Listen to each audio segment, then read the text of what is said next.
FY26 steady Q1 performance.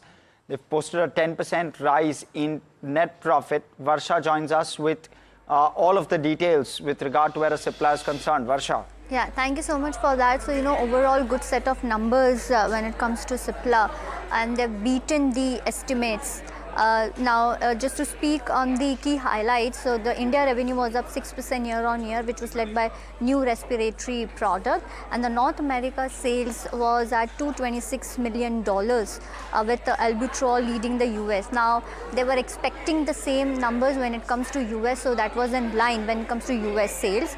Africa revenue, if you see, rose 11% year on year, which was aided by strong private market growth, and the emerging markets and Europe revenue grew 8% year on year, which was driven by portfolio leverage. So overall, if you see good set of numbers, because everyone was like because of the US sales pricing erosion, the margins may come off, but overall they've beaten the estimates when it comes to EBITDA margin. Just to speak about the four numbers, revenue was up 4%, EBITDA was up 3.6%, margins were flat at 25.6%, and net profit was up 10.2%. And so good set of numbers, and that's the reason if you see the stock is up almost 4%.